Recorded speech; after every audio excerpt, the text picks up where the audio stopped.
the US State Department. Can you tell us a little bit more about that program and your experiences, in the US? You in the US during that program? Okay.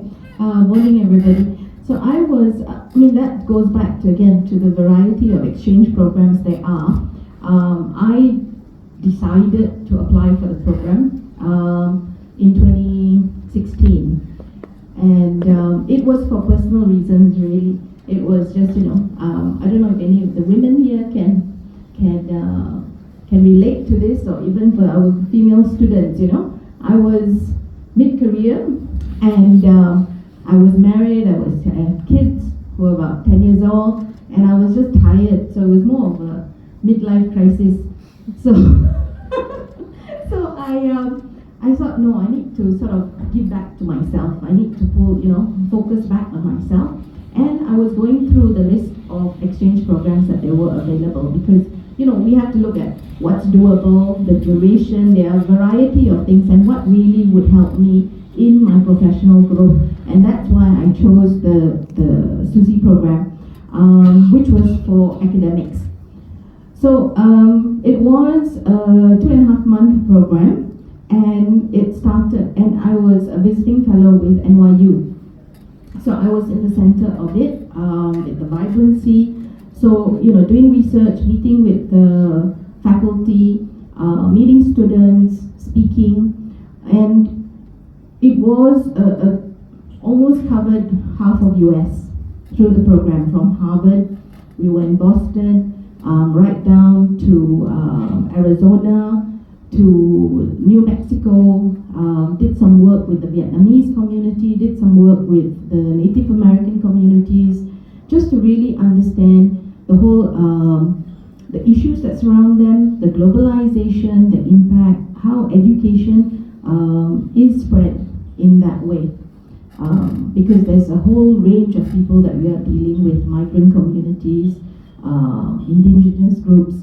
So how education was developed, how it's designed in order to help that. So that was the whole range of it. And of course, I got to meet, I was in a few, in Washington, got to meet Bernie Sanders, and a few people signed my name in the ledger. So there is a great opportunity. It provides so much of exposure, and it really, the main thing that struck me was how we are so similar around the world, really. We can be miles apart, but the same values, the same cultural differences, how we value culture, how we retain our own culture.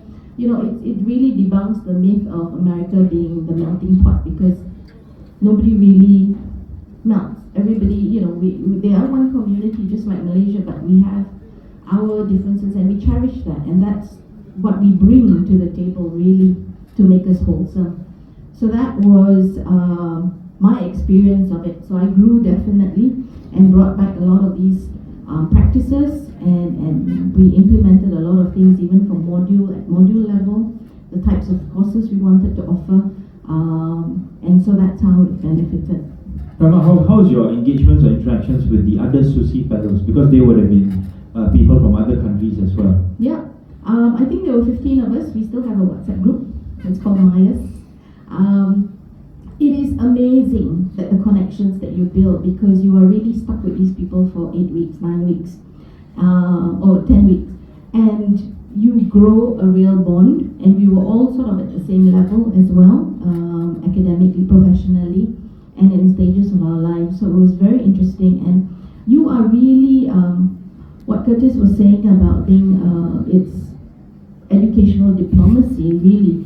And you are the ambassador of your country, and you build that representation with people.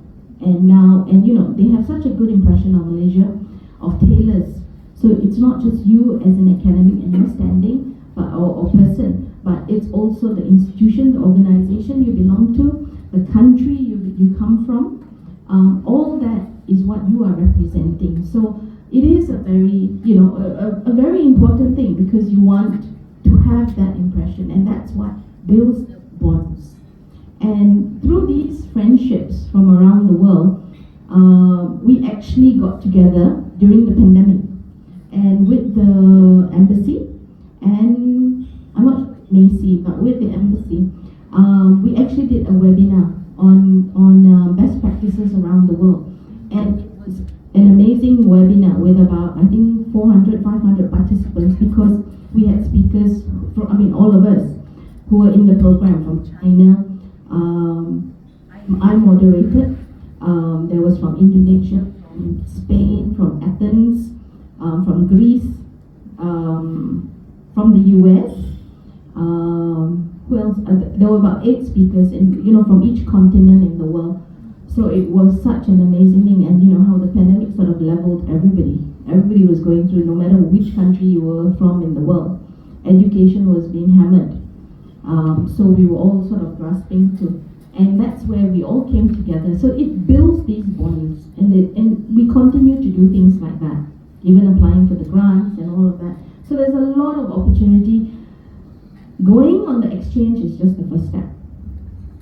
Yeah, and there are different exchange programs that are available, or rather, these kinds of study trips under the International Visitors Program.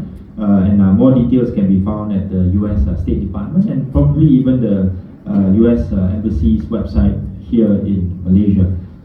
Prema, you hosted Professor Kai-Shen Kong from the University of Wisconsin-Eau Claire from May to August 2022 here at Taylor's. I think she was, her area of specialization is teaching English as a second language.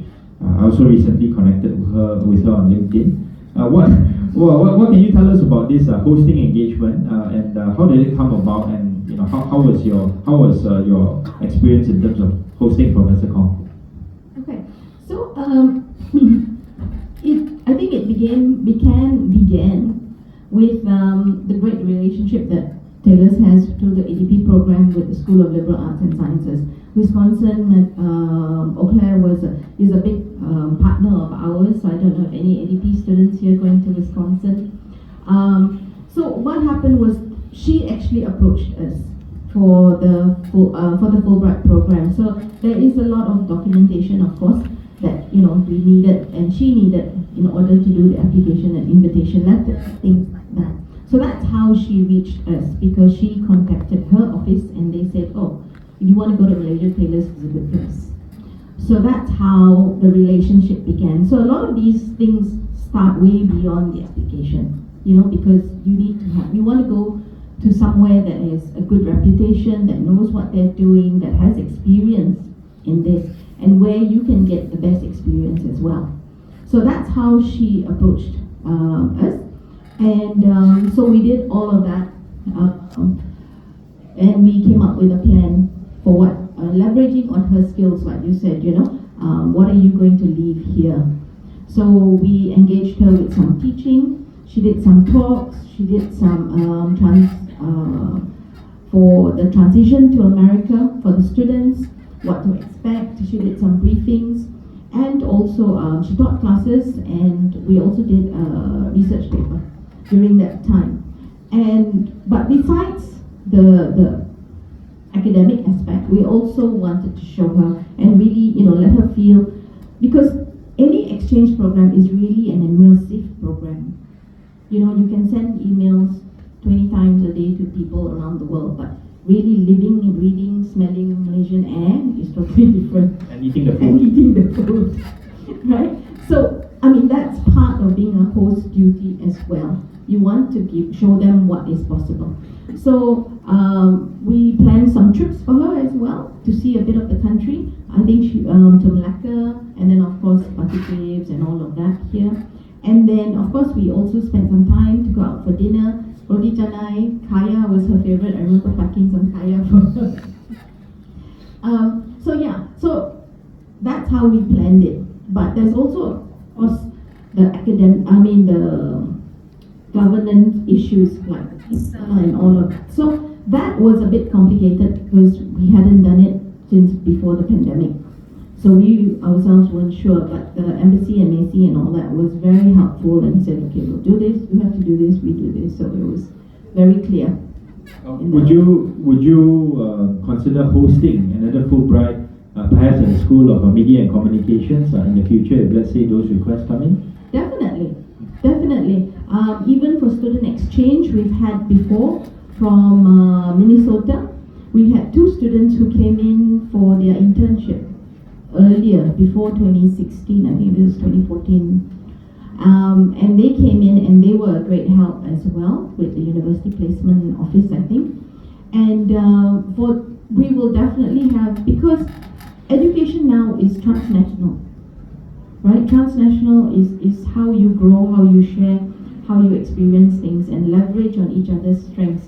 So hosting a Fulbright will definitely, because there are so many opportunities that we do globally. Every university's strategic is globalization, internationalization, because we are reaching. I mean, look at the amount of international. Who's international here? Who's not Malaysian? Right? You bring so much experience and your culture and your background, and there's so much to share. So similarly in the professional sector as well, through research, collaborative research is very important. International research networks, we want to develop that. So hosting a Fulbright it is definitely will be a great experience. But even other exchange programs. Yeah, here I'd like to thank the great work that Professor Aninditya has done as head of School of Liberal Arts and Sciences. She came to Taylor's because of the attraction to start or to lead the ADP program. She's still overseeing that program. Somebody is taking care of that now, but she still oversees that in her position as a head of school. I'm sure Aninditya will be happy to host the Fulbright Scholar as well in her school. Absolutely. Thank you so much. Yeah. We're gonna go to Sabrina now.